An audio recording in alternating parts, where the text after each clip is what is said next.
What's going on, guys? Me and Nash are back. I told you guys in last night's video that I was going to do a quick video today going over all the 2022 models that Polaris released. Now, it's not going to be a super in-depth one. I just kind of want to touch on a couple things, some of the big things that were released. And as a lot of you guys probably already know all about them, but I kind of want to give my opinion and what I think. Mostly we're going to talk about the trail stuff. I don't know too much about the mountain stuff, but I obviously have to touch on it because I think that's some of the biggest news for Polaris and their lineup for 2022. So if you didn't know, Polaris did release a factory turbo mountain sled, which is pretty big. Yeah, Ski-Doo did it a couple years ago. Last year. One of the two, don't remember. But Polaris answered, and we now have a turbo RMK, I believe a turbo Chaos Slash, which is a short tunnel, cut down tunnel, turbo, monster. So that is probably the biggest news, and it's pretty awesome. So it's even at sea level, it's 10% more power than our naturally aspirated 850. So if you do the math, quick math, and again, everyone has different dyno numbers, but you're somewhere in that 180 to 185, even at sea level, which is really cool. So the competitors don't have any extra power at sea level. They just maintain as they go up, which Polaris also does. So at sea level, it's a little bit more, and then as you go up, it just maintains that power.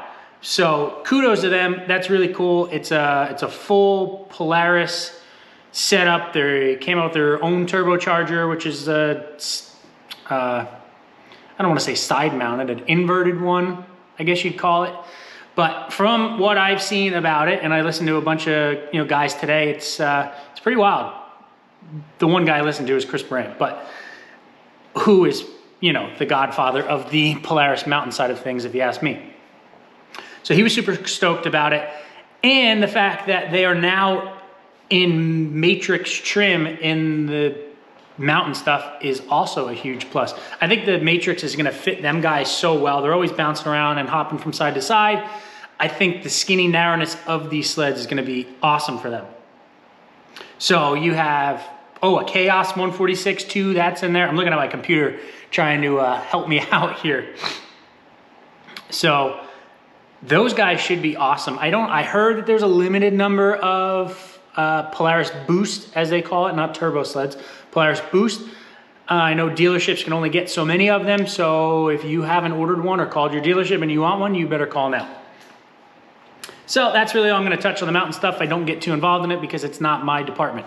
These things, going fast on trails. So also a big thing moving on to trail stuff. Everyone didn't understand why the XCR was not in the Matryx trim this year, and I think it was just logistics of things, and I don't really know the details of it. But for 2022, we have a Matryx XCR in a 128 and a 136. So that is a big news for everyone kind of involved. A lot of people like the XCR. I like the XCR. It's for those hardcore guys that like to beat on their stuff and just cruise on, through the whoops at the end of the day on Tug Hill when there's 4-foot rollers and just get going. So super cool that they did that. I kind of had a feeling that they were coming. So the difference, I guess I'll get into the difference between the VR1 and the XCR, I guess, in a little bit. You have your VR1 again. You have that in the 129, 137 option.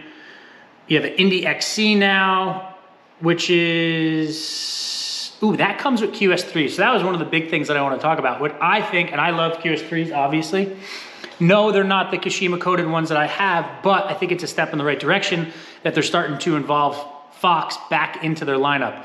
Even though it's on the XC, which I guess is like an entry-level base model sled, I still think I'm excited about that. That honestly could possibly be the most exciting thing to me.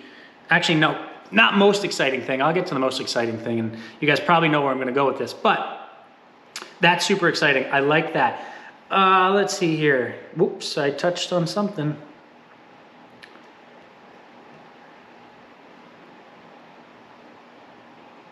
So the XCR you could get in 850, 650, as well as the VR1. That's the same as last year. I haven't heard of any changes within the 850. I don't believe that they did any changes. I know on the VR1, the 7S display comes standard. On the XCR, it does not come standard. That's an extra option, which now riding this one for, 1,000 miles, and we did a big trip just recently, and it kind of blew me away. We rode to a place that we never rode before. It was, no joke, whiteout conditions. It was snowing all day. I was leading, and I would have had absolutely no idea where I was if it wasn't for that GPS and that 7S display, because I followed my map and it got me everywhere that we needed to go. And the guys behind me were like, I don't have the slightest clue where. Chris had the 7S, so he was like, oh, I'm with you. But the other two guys were like, nope, don't even have the slightest clue. So that was super excited. And it looks like the Polaris website is down again, which is not their fault. It's just so many people are trying to get on at once, and I get that, but they be right back. So let me see.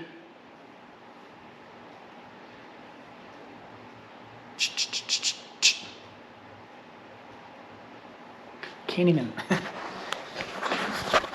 Let's see. So you have Indy XCR, Indy XC, and Indy VR1. So those are going to be your trail dominant sleds, ones that I kind of would mess with. And I'll talk about what my game plan is for next year too, because as of right now, Bruno is already sold. As is, he's going just the way that he's built, because he's going out the door at the end of the year. So I will have him for the end of the year, but after that, April, May, he's going down the road. So let's see, other things, assaults. We're all in the Matryx platform as well, which is, super exciting. I think, and I kind of had a feeling, I think everyone kind of had a feeling that everyone was going to this Matryx, and some guys like the looks of them, some guys don't. I do, they grew on me. I didn't like them when they first came out. They're way better in person than they are in pictures. I will definitely, agree with you guys on that one. But they are, you have a switchback assault and a switchback XC. XC is just the same as like the Indy XC. It's just, your base level or entry level sled that you could put add-ons and everything like that, but it's a more pocket friendly option. So I think they did. I mean, a lot of people I saw online were, nothing really stood out to me. And I think they came, Polaris, I think, crushed it, especially in the mountain department. They, went above and beyond, and they gave those guys what they needed. And I think those sleds are going to be absolutely awesome. Do I wish that the trail models came with Patriot Boost? 100%. Some guys are going to say, what do you need it for? It's at sea level, this, that, and the other thing. Again, you're still 10% over what our naturally aspirated ones is, and a couple little tweaks and everything like that, and you'll be, 20% above what these things are doing. So I'm excited for when that day does come. If it does come, I will 110% own one. And if I could figure out a way to shove one, like a whole kit from one of the mountain sleds into whatever I get for next year, I would do it. And it's not off the table, and I'm working on a couple of things for this upcoming year with some good guys, and I honestly think with all of our brains, I think we might be able to pull it off. So I am a little upset about that. I was really, really, really, really hoping that we were going to get Patriot Boost for the trail sleds. And I guess we'll have to wait to see if the 2023 lineup comes through. So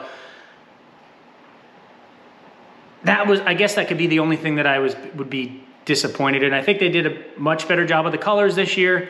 Last year, first model year, everyone is always, kind of wishy-washy about it. So for me, for next year, I 100%, Indy XCR, no doubt about it. Probably do a 128 to another big wheel kit just like this one. I'm super happy with how everything's been going with this. And if you watched last video, I got it. It's running good, and it's handling probably even better than it's running. So very happy, and honestly, it's hard for me to even get rid of this and do it all over again, but I like new things, I like new projects.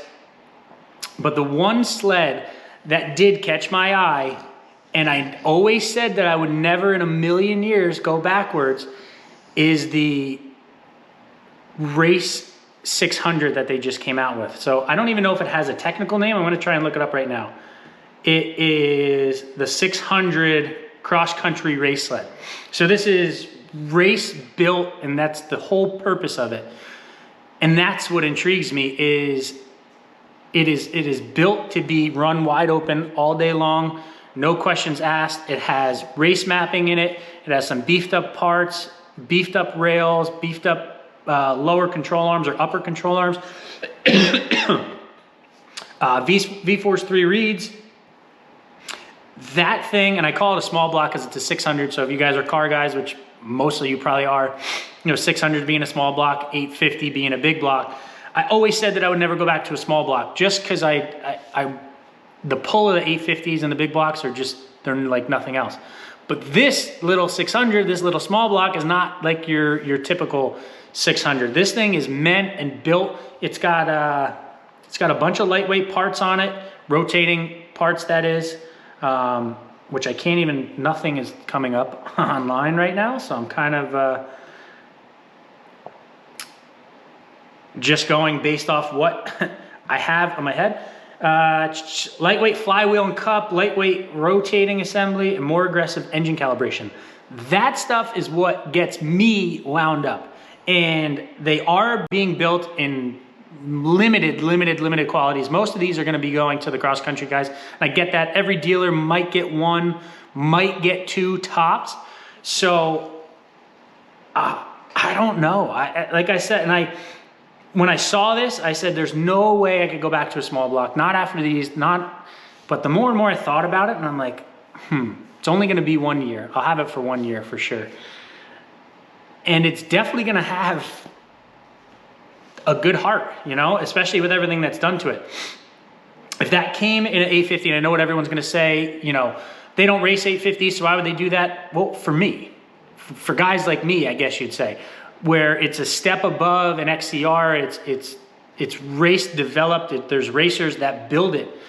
That's all that I want. That's, I take these sleds that are trail sleds that, can handle, grandpa at 80 years old, and me at 28 years old or even younger than me.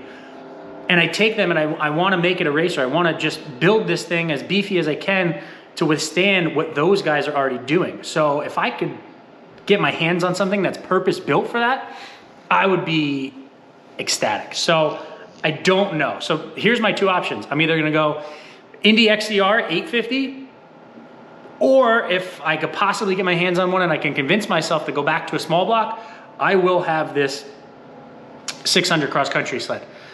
And I don't know here. I don't know if you guys haven't seen it, and it is it's in Matryx form. Hold on, let me shut my light off here. It's in Matryx trim. It doesn't look anything other, it looks just like the XCR, but it is one bad Larry. And if you want to take a peek at that, you have to go, here, I'll show you guys right here. You have to go to community. And then, what did I say? Racer resources. And then, yep. And then 600 cross-country race sled right there. And then you could go read about it. The only way that you can get one, you'd have to talk to your dealer, but you have to go online, and I believe you actually have to fill out an application for this. So again, it's super limited quantities, sorry, not quality, it's very high quality. And I don't know, man, that thing just really kind of gets my blood flowing. So we'll see what I'd come up with. Those are my two options though. So it's either gonna be Indy XCR 850 or this 600 cross country race purpose built sled. So, I'll keep you guys posted on what I decide. But that's really all I'm gonna go over. There's not too much more. I told you I'm not gonna go into detail of anything. This is what I got in the most detail with, because this has literally been tugging at my heartstrings since yesterday, and I've been talking to a bunch of guys about it and trying to figure out what way I'm gonna go. So I don't know, but that's 2022 Polaris's. I think they did a really good job. I think the mountain guys are tickled pink with what they have, and if you could get your hands on a Polaris Boost, that would be pretty sick for you guys. So that's it. Let me know what you guys think in the comments. If you have any questions for me, let me know. Let me know what your questions are. I'll try and answer everyone like I always do. Bruno is sold, so I can't even try and sell him right now. That's it. That's gonna do it. So that is my overview of the 2022 Polaris lineup. I'm excited for next season already. This season's not even over. I'm gonna try and get up riding again. But that's gonna do it for this video. Make sure to like, make sure to subscribe, and we will see you guys in the next one. Say bye, bub. Say bye.